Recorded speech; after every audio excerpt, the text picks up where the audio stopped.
Welcome to Charts and Hearts. I'm Sarah and she's Lindsay. And together we're working our way through an epic list of rom-coms in order to find and categorize tropes in the hopes of creating the nerdiest spreadsheet podcasts have ever seen.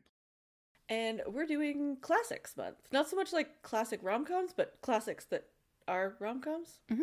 Anyways, kicking it off with Funny Face.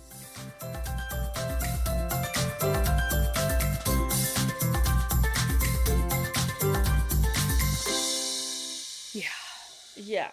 Had you ever seen this? No, but No, me neither. it was included in like montages of great movies on VHSs, you know, as they do in trailers. And I'd seen some of the dance number bits in like dance number montages. Yeah, and was like listed as top 400 movies of the century of like all time of movies, and like it got re-released in the 90s and like all of the stuff, and I was like, okay.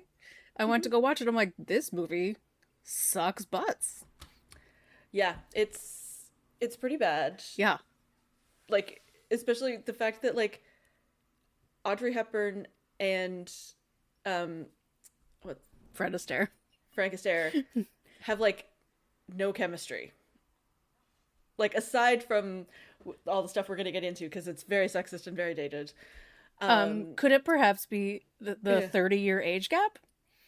I mean, might have something to do with it. It's so gross. Yeah. Oh. Yeah. So this movie came out in 1957. Yeah. And yeah.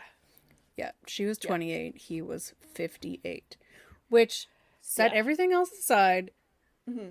He can still move like Fred Astaire. And he's 58. Like, I'm never going to disparage Fred Astaire and dancing. No. I have choreography questions, but yes.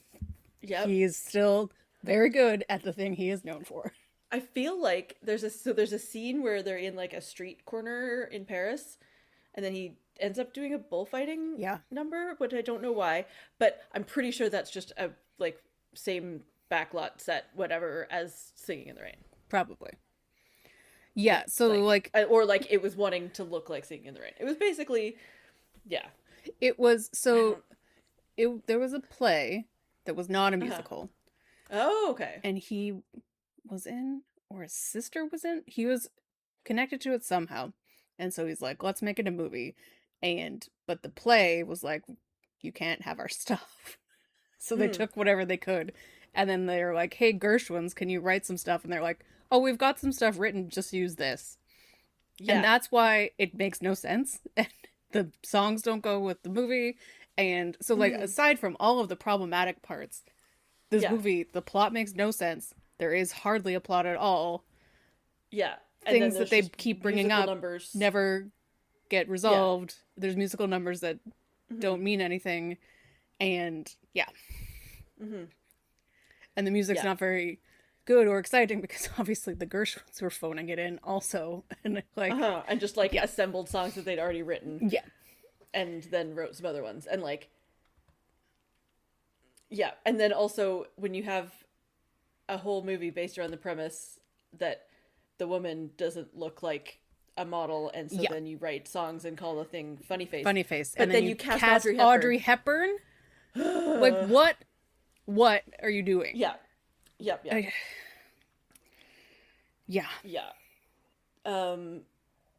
It's just bad. Yeah. So basically, there's like, it also then, the whole like first 20 minutes, I'm like, is this Devil Wears Prada? Mm-hmm. Also exactly what I wrote down. So there's that, I guess.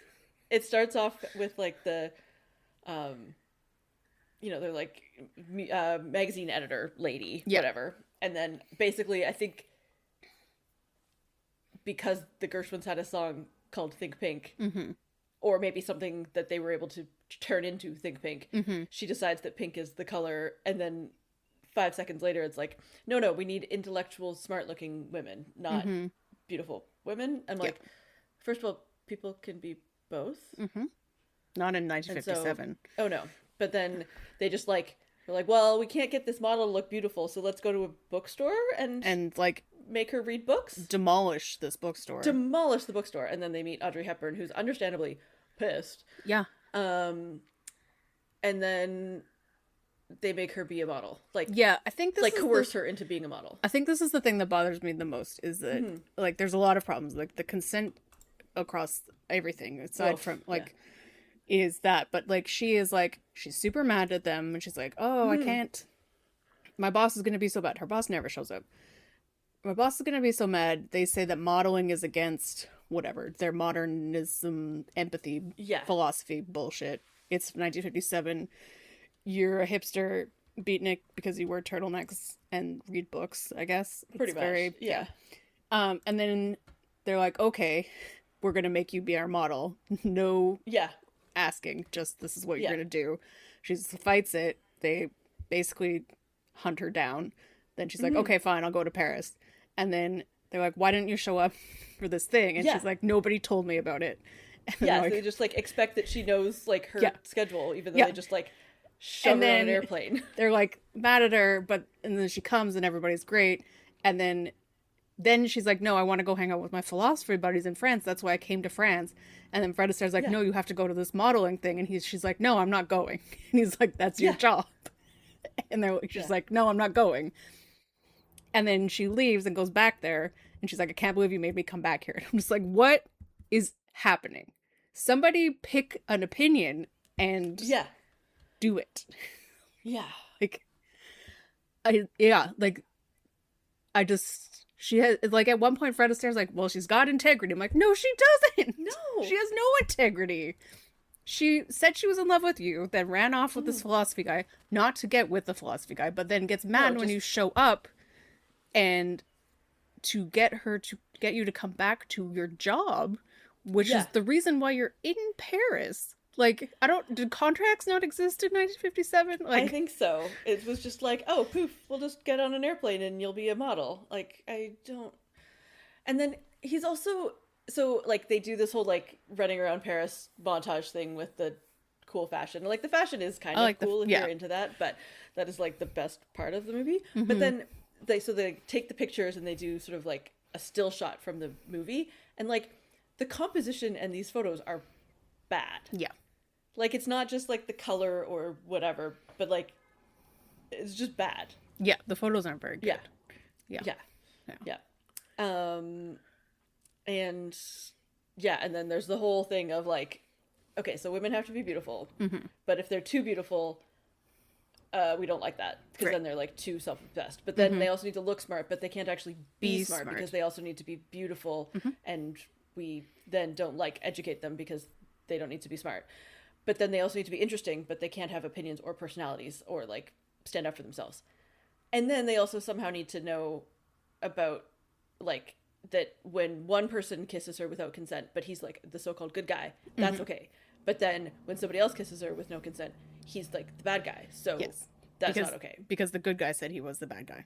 And he was also a bad guy, but... He was a bad guy. But then also, so like, nobody should be kissing you without consent. Nope. Like, the fact that they were like they had the scene where the bad philosophy guy tries to kiss her non-consensually, and I was like, Fred Astaire has done that to her like 3 times this movie.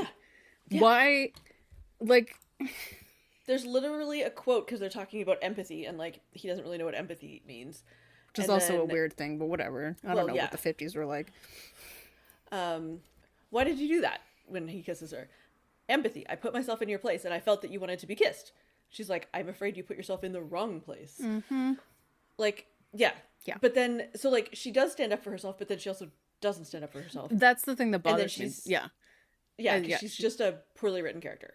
She just is like, one minute she stands up for herself and then the next she doesn't, and then she's mad because I'm like, how could Fred Astaire know what you want? You're literally changing your opinion every 5 seconds. And I don't mean to be like, oh, women don't know what they want, they're so flighty. I'm like, this one doesn't.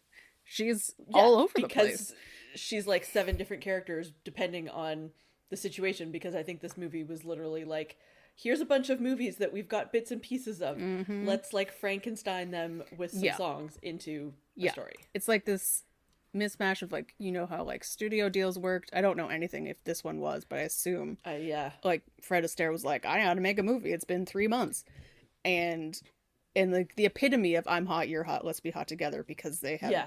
no chemistry. They have no right being a couple. No. And Like, like they got them both into the movie basically by like lying to the other one and saying like, "Oh, well, so and so already agreed to it, and so and so already agreed," because they figured they would want to work together. But like, sure, you could want to work together, but that yeah, doesn't mean like a 30-year age gap no, means that they should be the romantic leads of a movie. no. Like, Also, the song's not written for Audrey Hepburn. Like, she has oh, moments, and yeah, sometimes she's okay, but you know, like Moon River was like her base. Like that's basically yeah, what she can do. and like, and I love Fred Astaire. I think he's a great dancer. He's like an average at best singer. Yeah, singer. The best singing, the best like triple threat in this movie was the old lady. Oh yeah, She was could amazing. sing. Yeah, Yeah, she could sing. She could do the like right kind of dancing for yeah, this. for this like, movie. Yeah, yeah, yeah. No, she was great. Everybody else, like, yeah, they should not have been the leads in a musical. no, Like, they're fine, but they, yeah, not good yeah, enough. yeah.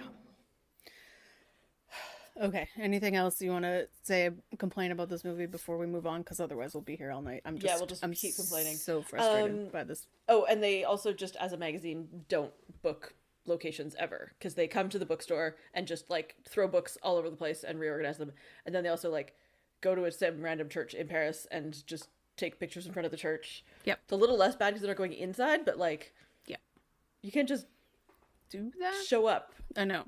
It's very Yeah. strange, and I feel like, again, I don't know enough about the 50s film culture, but like I feel like they've went too far into screwball, and this is just where they ended up, of just like everything is But it's not so even zany. funny. And that's the thing. And like it's kind of like there's parts, you know, of like bringing a baby, right, that we were so confused by because it's not funny, because it's too over the top. And I feel like that's kind of the same thing, even though they're like 20 years apart, maybe more, can't remember. But it's just like they're like, isn't it this hilarious? And I'm like, no, this is insane Yeah. behavior. Like, No, who acts like this? This is not a funny thing that's happening. It's a it's mean just thing. Like, absurd. yeah. Yeah. Absurd and Anyways. mean and rude and just like out of character. Like, why is this woman who's able to be a magazine director in the 50s Yeah. is so successful, but she can't bookstore? Like, I don't get it. Yeah. Yeah. No, it's weird. Again, it's just all over the place. Okay, let's do tropes so we just stop complaining. Okay. First up, we've got a meet cute. It's a bookstore, so it's cute, but Like, That's all I gotta it's say on technically the definition of a meet cute, but yes. yeah. They go to Paris, and they spend a lot of time in Paris. And that's nice. I like to look at Paris. Yeah. There's lots of stereotypes of like modernism, Yeah. like mod culture, jazz culture, like Mhm. the turtlenecks and the color blocking and Yeah, the, when she like artsy shots and yeah. Yeah, the choreography got better because Audrey Hepburn was a ballerina for 20 years. Mm-hmm. And so she did some amazing dancing in this. But when she first starts the modern dancing, I'm like, this is the choreography from the music, the song in White Christmas. Yes. The choreography. Yeah. Like, this is exactly what this is. Yeah, Down like, to the that's outfit. Like, what that was like making fun of. yeah. The choreography, like Yeah. because it's choreography, right? Like Yeah. yeah, yeah, it's crazy. We've got a makeover, obviously. I Uh-huh. thought that she had short hair in this, but I think I was just conflating it with all of her short hair movies. Yeah. But she still gets made over. Multiple times. We've got falling in love quickly because I think by the time, I mean, when he first kisses her, they've known each other for like a couple hours, and Yeah. then like a week later, they're in love. Yeah. So yeah. And again, like, the photo montage part was cool because I like to see the dresses. Yeah, But the dresses and the that's locations when and they stuff. fell in love. And I'm like, okay, like, Yeah. sure, that's, you know, there's thousands of romance books about models and photographers, I assume. But Yeah. we could have had more. I don't know. It's a Well, montage. again, have them going out to because- dinner. Like, It's poorly written, and they don't have any chemistry. good chemistry. We've got the douchey other guy. Yeah. Yep. Yep. Classic. Yep. We've got miscommunication with like just everybody. There's Yes. just miscommunication abounds. All over the place So because much. it's so zany. Yeah. Mm-hmm. We've got the montages, as we said. Yep. Yeah, there's like makeover montages, fashion montages, and then like the big photo shoot.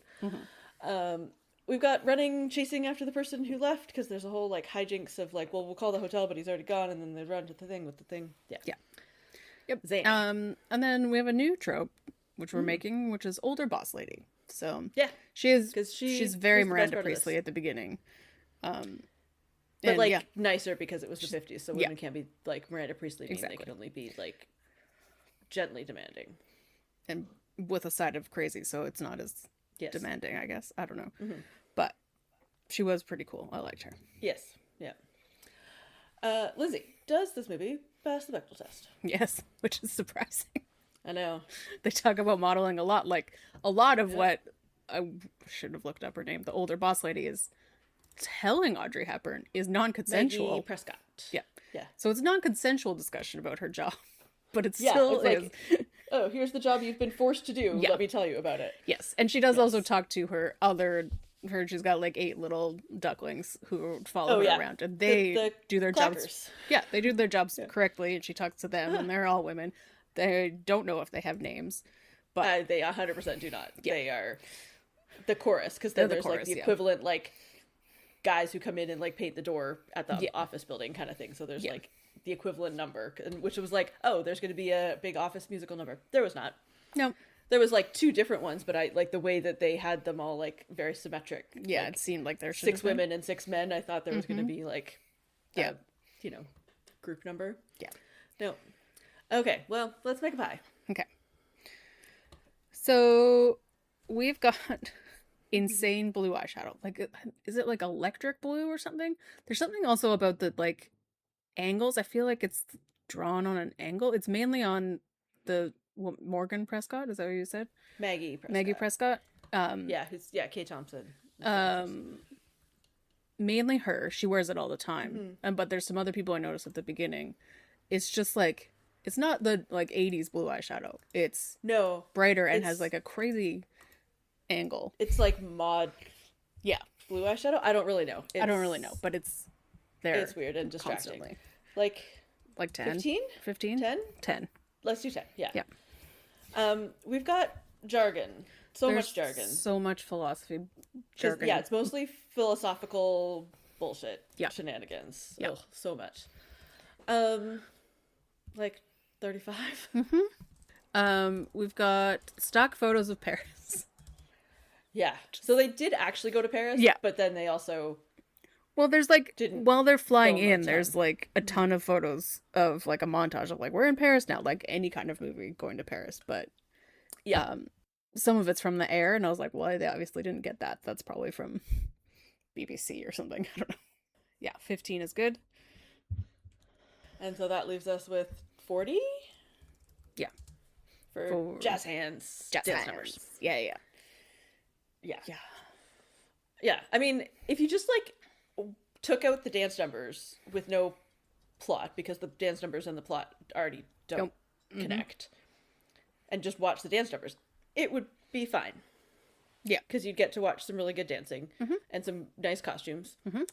And the music is there. Yeah. Yeah. I mean, if anybody can explain the bullfighting number, Yes, that would be handy. I would be curious, because it just comes out of absolutely nowhere. Because they're in Paris. I know. It's Like- very confusing. And like, Yeah. they're in a little part of the city square. I'm like, is the next door neighbor going to have a cow? Is that where this is going? And I'm like, nope. No, there's no livestock in this dance number. Like, there's a bunch of geese later when they go back to the church, but so they had an animal person on staff. Just, it's so confusing. Yeah. I don't understand. Okay. Ugh, Lindsay, what's next for them? Hopefully nothing. Agreed. I just like, I can't wish anything for them because I don't like either of them. And also, how do you wish a future for a character who makes no sense and you have no idea what she's going to do? Yeah. 3 seconds later. Like, Exactly. I hope that she moves to Paris and leaves everybody else behind. Yeah. And builds her own personality and inner world. And then what's next for us? well, you wanted a woman with a strong personality. I got one. we're doing Moonstruck. Yay! Slightly different vibes. Oh my god. It's gonna be great. I don't think I've seen it since I was a kid, or even like. Have I seen it all the way through? Is it just a TBS movie? We'll find out. Who knows? Yeah. It's gonna be... I'm excited. Yeah, me too. I'm excited. Well, okay, that brings us to the end of our episode. This is a really short one because this movie is bad. You can leave us a rating or a review wherever you get your podcasts, or you can find us. We're on social media at Charts and Hearts Podcast on Instagram or Threads. You can head to our website, chartsandhearts.com, where you can submit your suggestions for rom-coms and tropes for us to add to the list. You can check out our Patreon at patreon.com/chartsandheartsclub. For Classics Month, we're doing Some Like It Hot, which I feel like is zany, but in a good way. I haven't watched it. You watched it, so... I watched it. Yeah. It's definitely zany. Yeah, we'll get there. We'll get there, but... We'll get there. Yeah. Yeah. But yeah, we'll hopefully enjoy it more than we enjoy this one, because there's less singing. I know there's some singing, but anyway. Yeah. If you know of any good Fred Astaire movies, please let us know. We've done some Audrey, and we've got some more on the list, but I don't think Fred Astaire is just not a person I engage with. I mean, he really didn't, for how famous he was, he didn't actually do that many, like, good movies. Yeah. Like, I watched Holiday Inn, and then I was like, I'm done with that, because, also, like, that movie wasn't good. Anyway, let's not talk more about bad movies. Yeah. Yeah, and we would love to hear your thoughts about this movie. Is it better if you watched it first as a kid before you, like, thought critically about it? Please, someone understand why they put this in the top movies. Yeah. Please. I think just because it has famous people in it. Honestly. Anyways, and in the meantime, Duval, please. I can't hear myself think, and I'm trying to think in French. She was pretty great. Yeah. Okay, bye. Okay, bye.